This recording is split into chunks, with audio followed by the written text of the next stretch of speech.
So, Mandy, great to see you again. How's things? Good, Joel. It's great to see you again too, and thank you for having me here. Yeah, it's been a while since we spoke, but I always love it. I always learn so much. So, today we're going to talk about this kind of quick start guide that you've created, or you've been begin to form for coaches, and it's about how do you work in an embodied way with your clients. So we're going to take some time to unpack that. You've got these three parts to that quick start guide, and we'll break them down for the coaches who are watching. But the first thing I want to ask you is, like, why did you actually bother to create this? Like, what had it form? How did it come about? Yeah.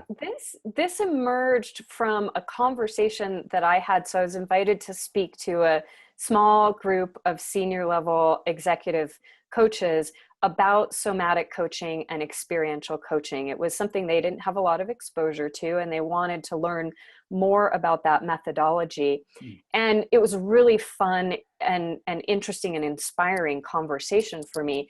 And I realized at the end of it, I went back and thought about, what is it that we were talking about? What is it that they were asking about? I didn't prepare teaching for them. I just showed up and we had a really interesting conversation.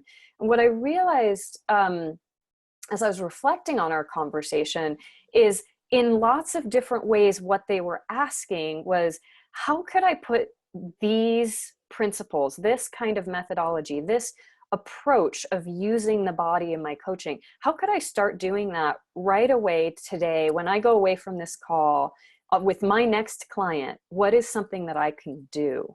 And so I was so inspired by that conversation that I kind of wrote down what was that question and what were some of my answers to it. And I don't think these three things that I'll share today are the only answers by any means, but they're three things that I hope will help people start to play and experiment more with the body in their coaching, whether that's expanding what they're already doing or maybe dipping their toe in for the first time. And I think these principles work either way.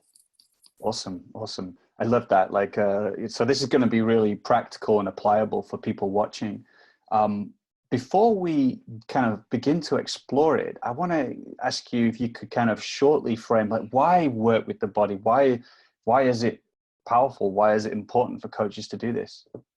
Yeah, it's a great question. So in my experience, I started out coaching in what I would call the normal way, which tends to be a more conceptual focus on story and narrative and conversation and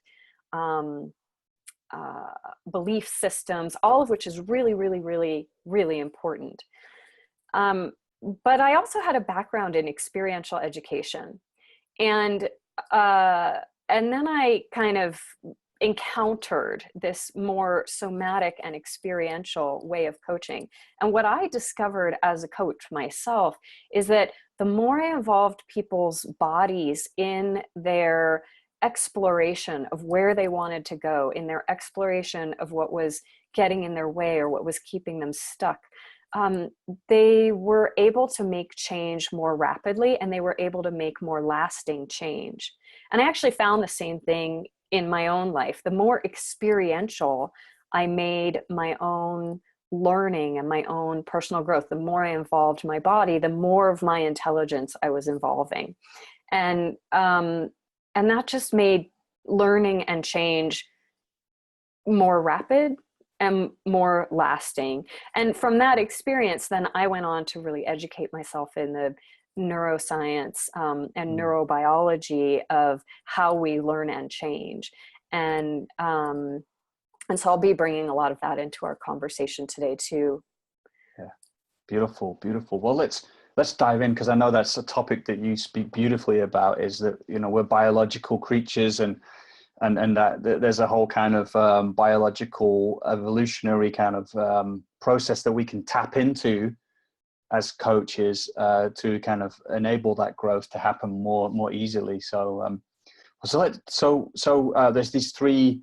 You've got these three kind of principles or parts of our conversation today, and the first one is feel more.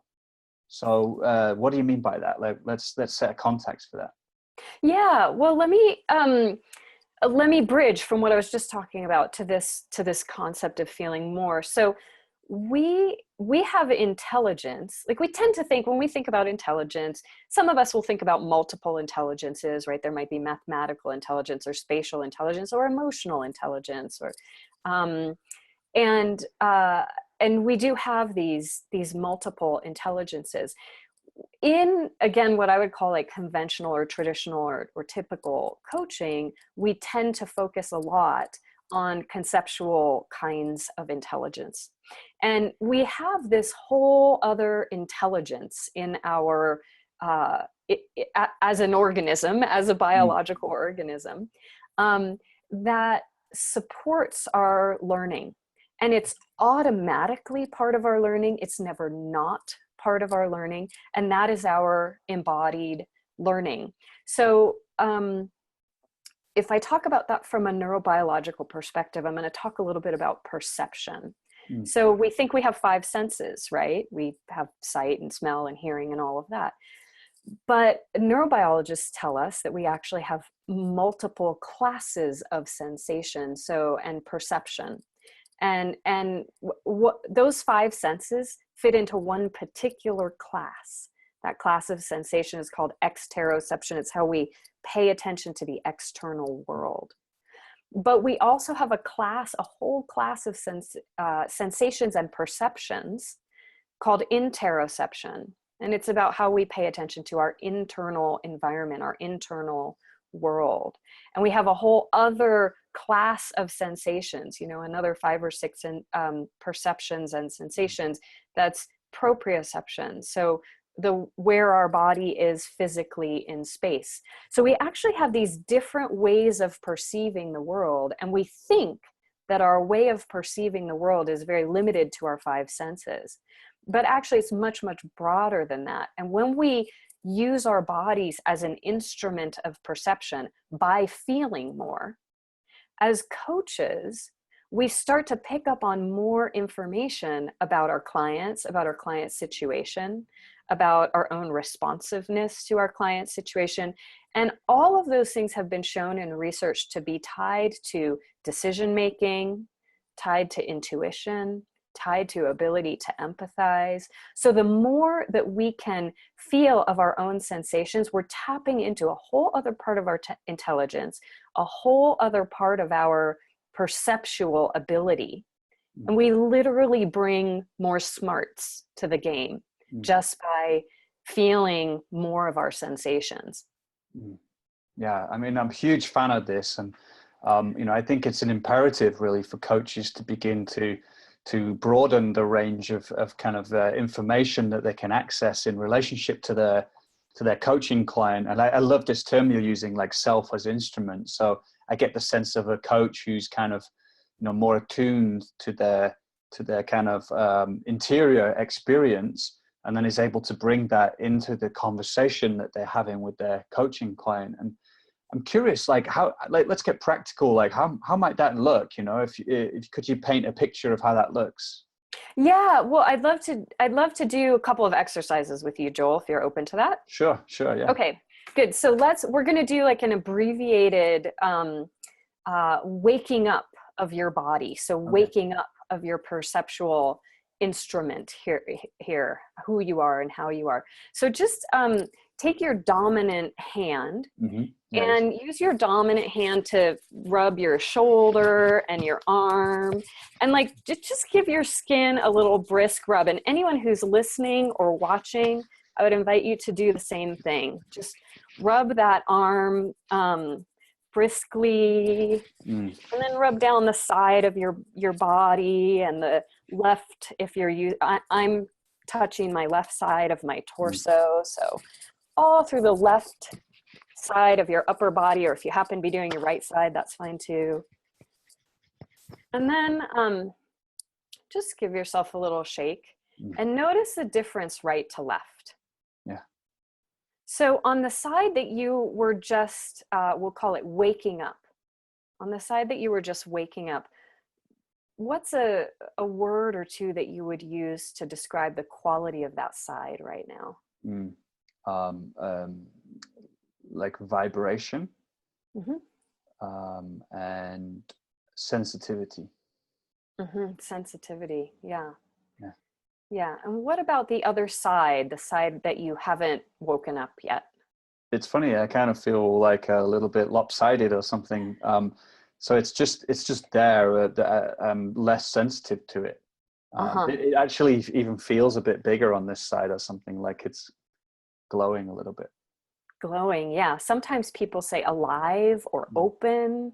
I love that you use the word sensitivity, because really what we're talking about here is how do we get more sensitive to the signals that are coming in. Yeah. Um, and so this process of waking up, and I promise I'll even you out here in a minute so you don't feel so lopsided. Yeah. This process of waking up parts of your body, it really does increase your sensitivity, and it can increase your perceptual ability to pick up on subtle signals that may be coming from your client. So again, as I've said, there's research that shows that the stronger your embodied self-awareness, in other words, the more that you can feel yourself, the stronger your intuition, the stronger your empathy, the better ability you have a stronger ability for emotional regulation as well, which is especially important for newer coaches when we're sitting there going, am I good enough to be doing this? Do I Mm. even know what I'm doing? Like all those things that come up when you're newer in coaching and you feel a little unsure of yourself. Just being awake to your body can help you manage your own emotions in those situations and stay focused on what am I picking up from my client. Mm. So that sensitivity is really important. Let's wake up the other side Mm. too. Okay. Get that sensitivity going on both sides. And obviously, we just did this on our upper body, Mm. mostly to take care of time. Mm. But you can do this like before sitting down with a client. You can do this through your whole body. If you happen to be coaching on the phone, you can do this while you're talking to your client. Mm. Wake up your body, wake up that sensitivity. And then once you have that sensitivity, so what? What do you do with it? Right? Like that's nice that you can perceive more now, but what do you actually do with it? So maybe Joel, you could think about a challenge in your life that you might appreciate coaching on. Mm. Something Okay. that would be a good coaching topic for you. And I'm not going to ask you to share what it is, but just to bring it to mind. Mm-hmm. And again, anyone who's listening, I would invite to do the same thing. Bring to mind something that you might bring to a coach that's a bit of a challenge for you. And then Yeah. go ahead. Yeah, I've got Were you it. going to say something? Okay, No, you've got no, it. yeah, yeah. You've got it. And just bring that situation to mind. And really the challenge of it, or the struggle of it, or the longing for something to be different around it. Mm. Like really bring that into your awareness. And then just notice inside yourself, Mm. where is the strongest sensation that you feel as you bring this challenge into your imagination? I notice there's like in my head and the back of my neck. So there's a kind of curling over, and like I'm wanting to frown or something. It feels like I'm Mm-hmm. closing down a bit. Mm-hmm. Yeah. So often what I'll do is I'll ask clients to put their hand on the place where the Mm. strongest sensation is. Maybe it's in your neck or in your Yeah, face. I think it's here. Yeah. Yeah, yeah. And so that's the location. And Yeah. what one word, or it could maybe be two words, would you use to describe the quality of that sensation? Like, Um, it's funny. It's like a contraction, or um, fuzzy contraction. fuzzy contraction. So there's a fuzzy contraction here. Yeah. So I'm going to pause here, which I wouldn't do if we were coaching together. I would Yeah. go in another direction, but I'm going to pause here to just explain like, why do this and how is this helpful? Mm. And you can, yeah, you can put your hand down. So this process of awakening the body to feel more and then directing attention to the location of the strongest sensation, location, sensation, and naming that sensation. This is a very powerful way to just tap into the experiential intelligence that we have of like, okay, when you're facing a challenge, when you're facing a joy in life, no matter what, your body is there having a reaction, no matter what. And the more you can use your perceptual abilities, your natural, inborn, innate, biological perceptual abilities to reveal to you what that embodied reaction is, the more information you have and the more points of intervention you have to start to facilitate change, right? So it's no longer exclusively about what's your perspective or point of view about that situation, or what belief system are you in around that? And might there be other beliefs that would be equally viable ways of viewing this situation or holding it? Or what are your values around this situation? And again, all of that is really important and good. But when you combine that with that belief you have about that challenge you're facing, and notice how it shows up as a fuzzy contraction right here in your forehead, and you start to curl around it, right? All of a sudden you have a whole much wider set of information in which to take your client towards a different experience, a different whole experience that involves all of them, not just their linguistic thinking, cognitive self.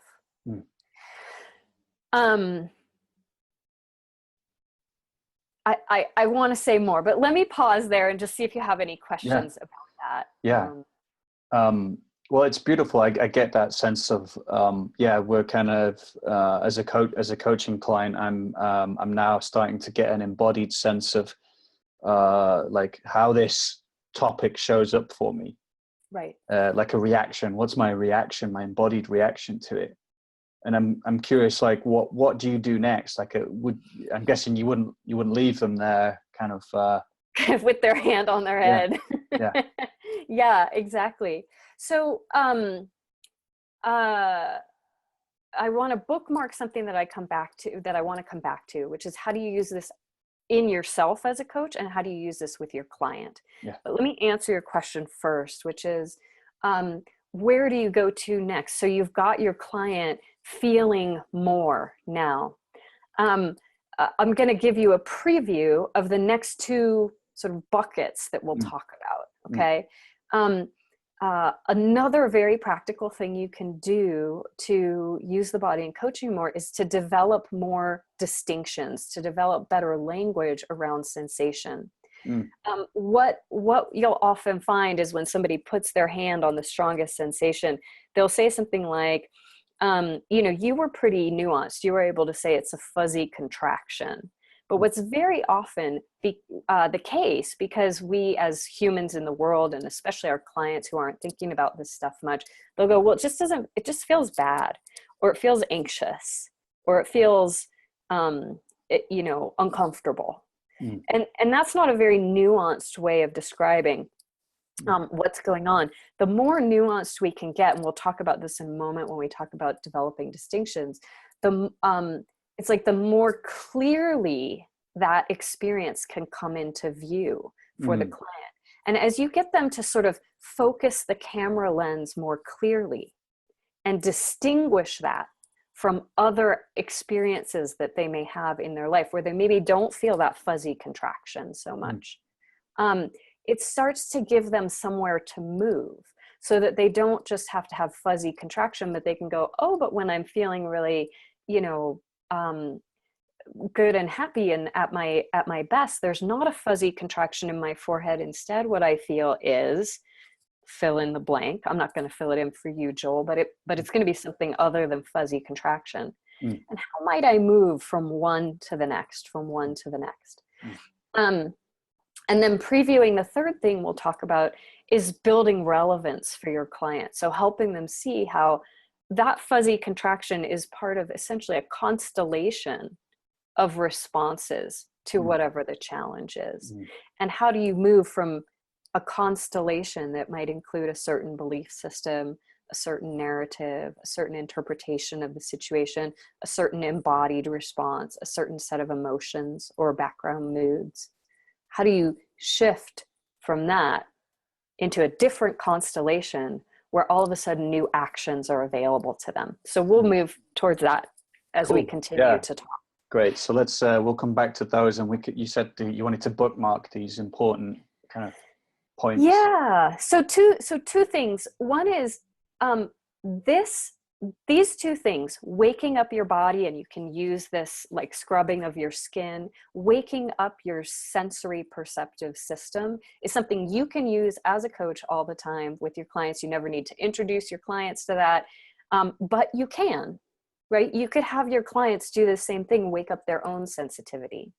Same thing, putting your hand on or just in your attention, finding the location of the strongest sensation you can use as a coach yourself, or you can use with your client. So I just demonstrated, Joel, how you might use that with a client. But another thing that you can do as a coach is to look for the strongest sensation in your own body. So your client is talking to you, and you might start to feel like a fluttering in your chest. And you can just use that as a prompt for your own curiosity. So you are feeling more, and you can go, I wonder what this client is feeling. I'm feeling a lot in my chest right now. I wonder what this client is feeling in their chest. You don't ever have to reveal what you yourself are noticing. You can just ask, what's happening in your chest right now? And your client might say, I'm feeling a fluttering, or they might say, I'm feeling numb, or they might say, God, I don't really feel anything in my chest, but now that you mention it, my lower back is really tight. Right? So you can use your own body as an instrument, as we talked about, like the more you feel yourself, as a clue for your own curiosity, just to provoke questions. And you can sometimes share that with your client, but I find that it's usually not even necessary to do that, and it can just get in the way. You can just go, what am I feeling, and how do I use that to provoke my next question here? Yeah. And I guess like often it will be accurate, you know, that you can be maybe picking up something, being in connection with somebody, you might start to feel a certain way. And is that kind of related to mirror neurons and stuff like that? Is it?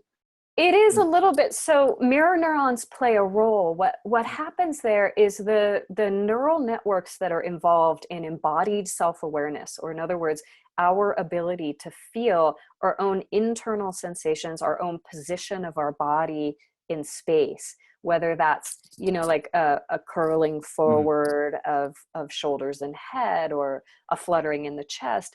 Our capacity to feel that is tied to what somebody across from us, whether it's in person or on the phone, may also be feeling. And the way that works is mirror neurons help us pick up on what actions are happening in the other person's body, but we come back and model that in our own neuromusculature.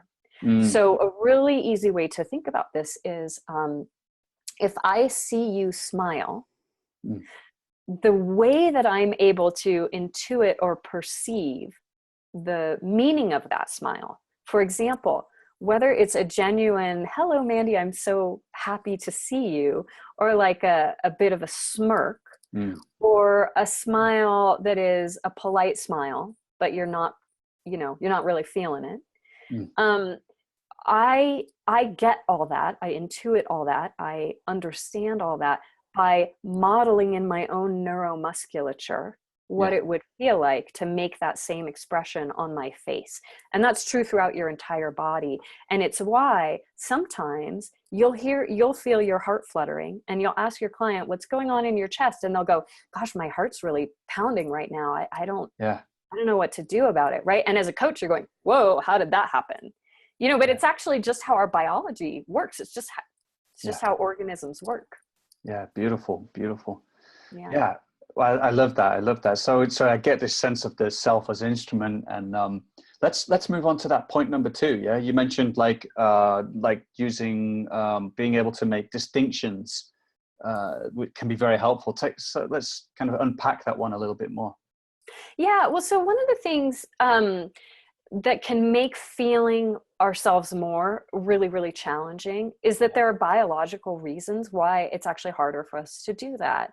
So the nerve cells that work with our 5 senses of sight, taste, smell, hearing, those nerve cells are larger.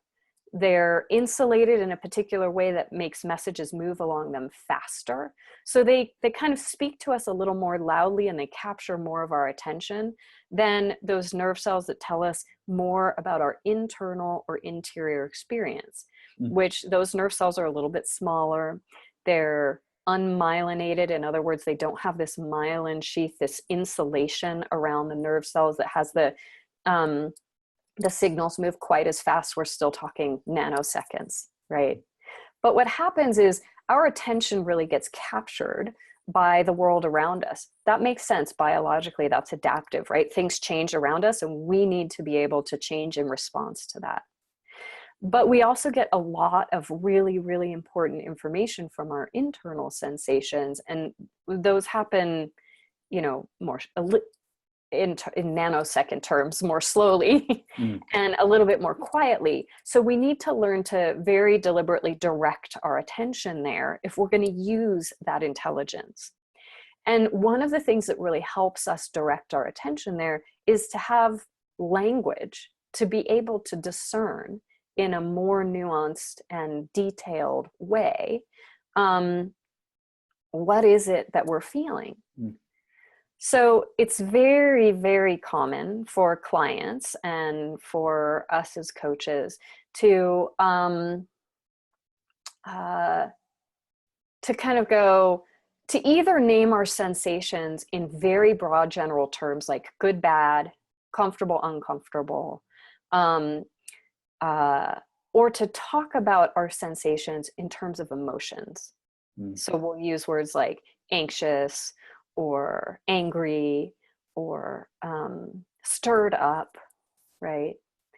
And the more you can get towards very specific sensory language, the better you can understand and develop the more nuanced understanding you can develop of your own sensations, the more possibility there is to intervene there and to start to make change. So an example would be, you were talking about a fuzzy contraction in your head. What does not fuzzy feel like? How does that feel different? What is something that's different from contraction? And sort of the obvious answer that pops to mind is relaxed. But you might actually feel something different in your head that could be a spaciousness, right? Or a softness, or an openness. And you can see how spaciousness, softness, openness, contraction, those are not words about emotion. Those are very, very directly describing the physical experience that you're having. And the more we can directly describe that physical experience, the more possibility we have to take that experience and do something different with it.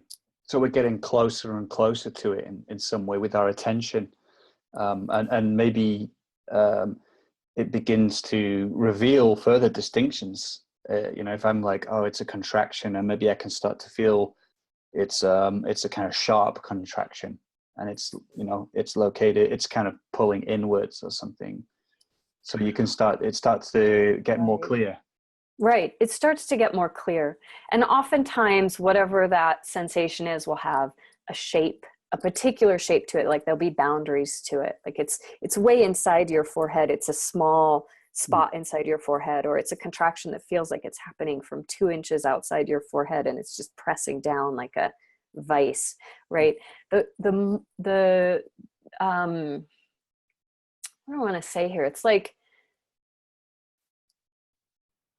I don't want to repeat something that a lot of coaches already know, but I'll say this. This comes from Julio Laya, who has such a beautiful description of the importance of distinctions. It's like if I take my car to the mechanic and I open the hood and I go, here we have a tangle of metal, I think it's called an engine, right? And he's going, distributor, carburetor, spark plugs, he's able to name all these things. And because he knows the parts of the engine and how they work together and how they fit together, he can get in there and make changes and fix it.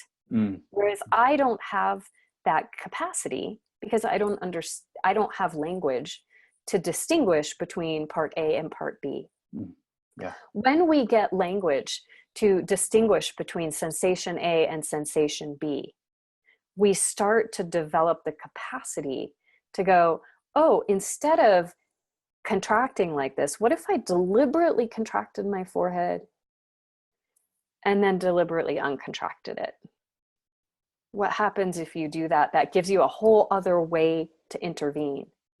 So starting to develop these distinctions, this language, it literally helps us perceive more with our perceptual instrument that's our body. Beautiful. Well, it feels like, is this a good place to go on to step 3? Because I can feel that, is there something more you want to say about this part?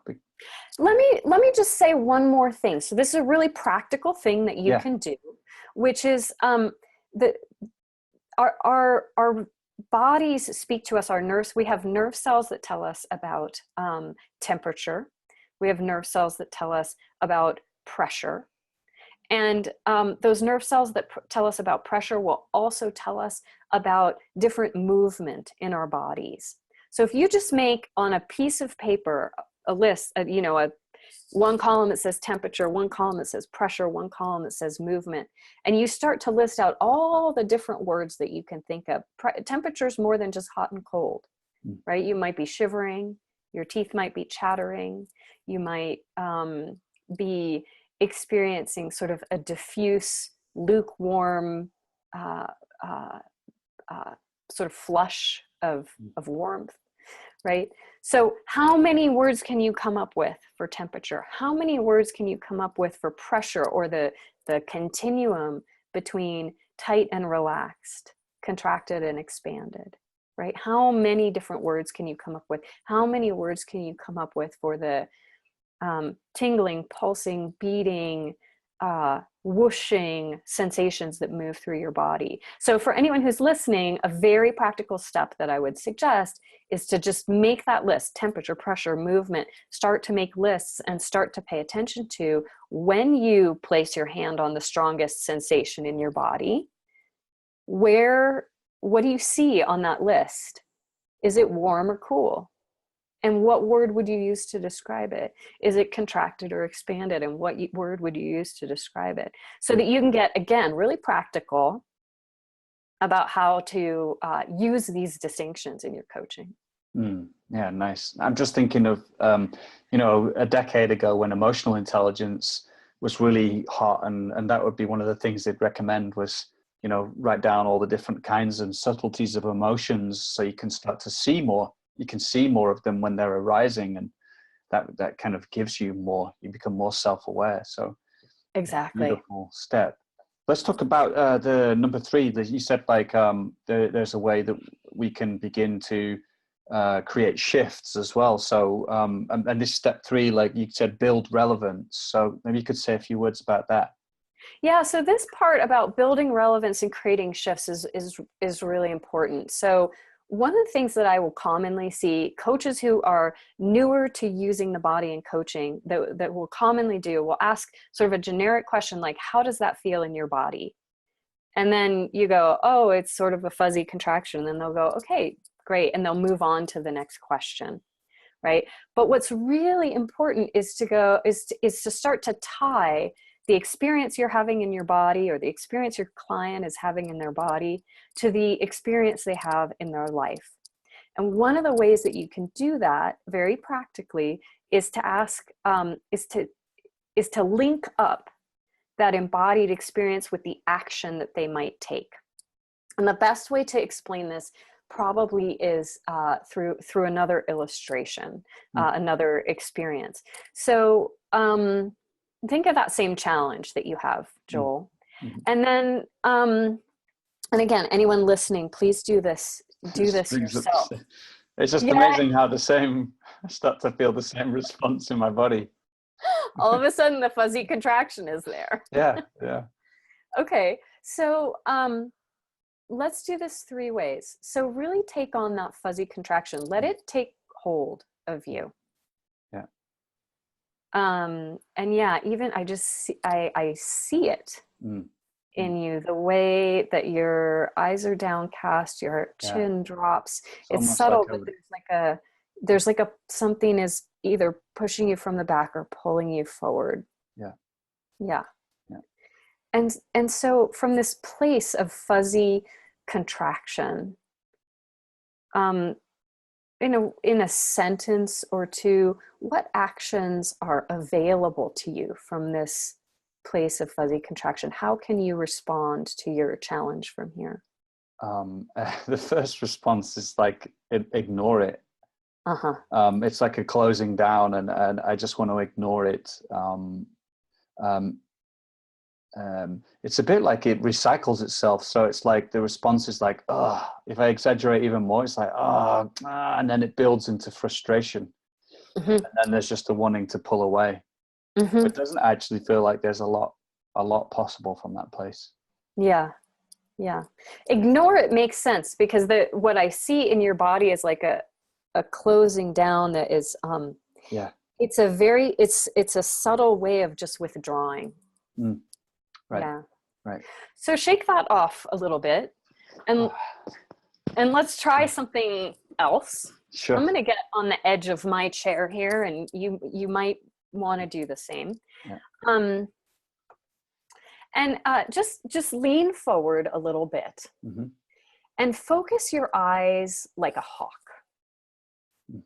And if there's a place, you might even take your eyes off the video screen and look into the distance. Maybe it'll require you to look out the window or look ahead, but somewhere where you have a little bit of a view. And leaning forward a little bit and really focusing your eyes, like pinpointing on one particular thing.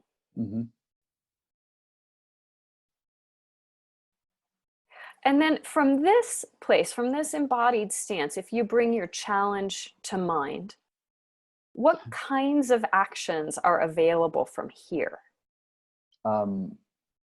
It feels very different. It's like there's a movement towards it.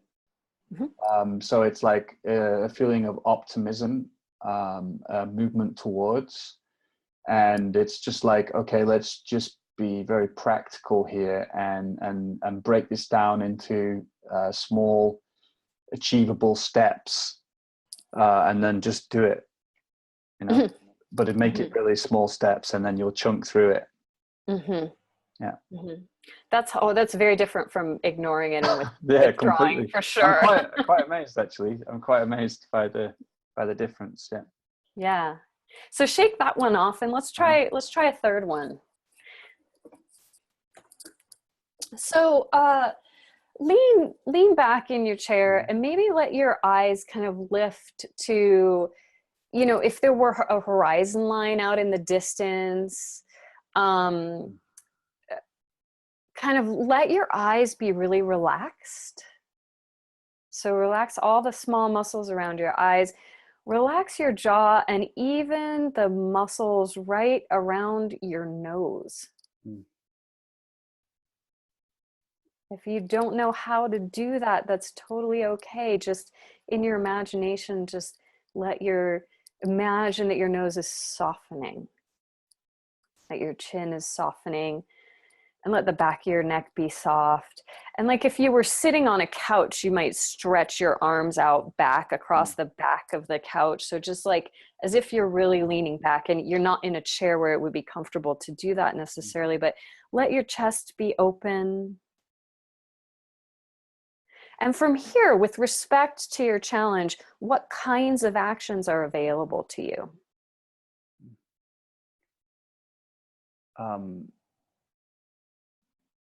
It's very interesting. It's like, so this is a very different position than the last one, and I feel more relaxed, I'm more open, and actually, I just thought of a very different approach. I was like, yeah, I could get that person to help me, and they could do the stuff I didn't want to do.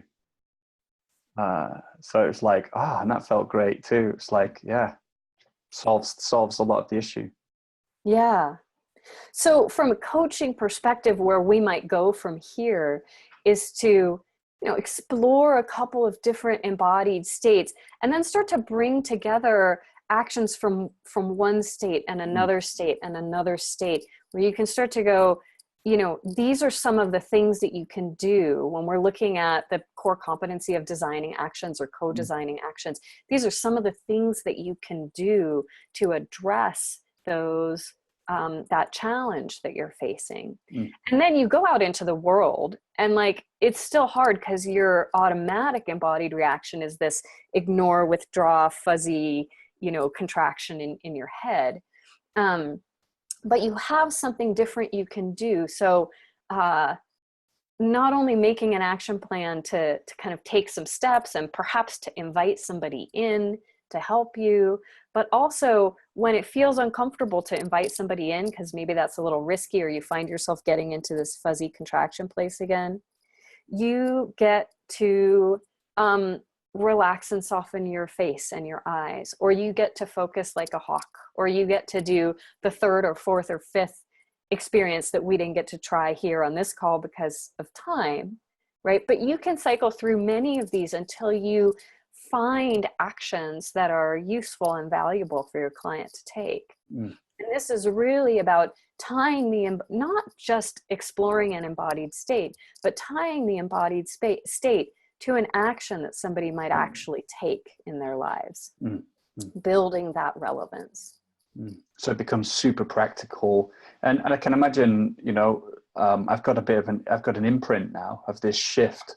So I've experienced the state experience that's arised from making a shift. And, I can imagine that over time, I can begin to practice new responses to these situations. Yeah. And one of the things that I'll often work with clients on is, so that fuzzy contraction comes in, let that be like an alarm going off that reminds you that, let's say we, after some exploration, determined that little bit of a lean forward and the eyes focused and, looking at a specific point, that's a really valuable state from which you can approach this challenge, right? Then you can let that fuzzy contraction, when you notice it, be a flag, an alarm to shift your body into, eyes focused like a hawk, lean a little bit forward. This is my more resourceful state with respect to this particular challenge. And you can start to practice that very deliberately, practicing both a shift and practicing that lean forward stance or state of being on its own as well, until you build the muscle memory where that's your more automatic reaction. Beautiful. I mean, I've been inspired to work in this way myself by your work and other people's work in this field. And I'm amazed by what a small shift in somebody's posture can actually do to their state and the way they see something, the way they're seeing their situation. It's even sometimes it's just a tiny little shift, and it, it's incredible. It's amazing to me too, Joel. I've been doing this for over a decade. Like every time it's like some kind of a miracle or a magic trick. It surprises me every time. And it creates powerful shifts. But let me give one caution or caveat here. It creates powerful shifts, but one of the biggest challenges that we encounter as coaches when we go out into the world and offer this kind of a coaching to our clients is they're like, what are you on about here? This doesn't, why are we doing this? This doesn't make any sense to me. And so really laying the groundwork, building the relevance, explaining why you're doing what you're doing, and inviting them, you know, giving them reasons to participate in this much more experiential way of coaching will help their intellectual self relax, so that they can get into the experience more. And it's one of the reasons why I have found, you know, looking into the neuroscience and the neurobiology to be so valuable for my own coaching, because A, I know I'm standing on very solid ground when I ask people to make these moves, and B, when they have questions about them, I just have very simple explanations. Well, here's what we're doing, and here's why this works. And so it's really important to be able to bring your clients along in this, because it's very, very different from how we ordinarily go about learning and change. And I know that there's been huge kind of discoveries or developments in neurobiology, interpersonal neurobiology and neuroscience over the past 15, 20 years. You know, we're learning really cool stuff about the way our body works and the power of attention in our body and stuff like that. So, yeah. I think like this, so we've kind of covered a lot of material now in a short space of time, and it's been really rich. So I want to thank you for that. My pleasure. Absolutely. I always love our conversations. So thank you for inviting me into this one. And I want to also ask you about your program, which is coming up too, because, you know, that was a program for me that really did give me a lot of this kind of the underpinning, what's the neuroscience behind this way of working. It created a hell of a lot of distinctions for me, you know, by learning about the body and the science behind it, and the kind of, you know, this biological process of how we grow in the first place, and how we can begin to tap into that as coaches and leverage that, you know. So yeah, tell me about that. Like, it's coming up soon, I think. Yeah, well, the next round of the Body Equals Brain course that I teach is coming up June 20th, 2017. So that's pretty soon. What would be helpful for me to share here, Joel? Well, just, I mean, like, give me a couple of sentences. What are people going to get from taking part? Yeah. For anyone for whom this has been an inspiring and interesting conversation, there's lots more of this. Yeah. And I think there's probably 3 or 4 main things that people report when they're coming out of Body Equals Brain. So one is they tend to say, I just have so much more confidence now, and I feel much more capable around using the body in my coaching. And because of all the things that I've talked about, that confidence and capability leads to working with clients in a different way, and then helping clients have bigger shifts, bigger transformations, creating those breakthroughs more reliably. So that's one of the things that people very consistently say they come out with. Another thing that people very consistently say they come out with is a new vocabulary, a new language, a new way of explaining a holistic way of working that really helps their clients get on board and relax enough that they can do some of this stuff that seems sometimes a little more weird, or they're not sure why, you know, you're asking them to lean back in their chair or whatever it is. That you have you know, people come out and they say, oh, I have a much better way of explaining things now, and it means that I can invite my clients into more powerful, deeper work. Cool. Yeah. So where can we find that? You can find out more about that at embright.org, and the specific page to go to on the Embright website, I'll spell that in a minute, is embright.org/body-brain. So Embright is EMBRIGHT, Embright, and it's embright.org, not embright.com. Embright.org/body-brain. That's where people can learn more. Cool. Thanks very much, Mandy. Yeah, you're welcome. This Yeah. has been so fun. Thank you, Yeah. Joel. Sure. Yeah, absolutely.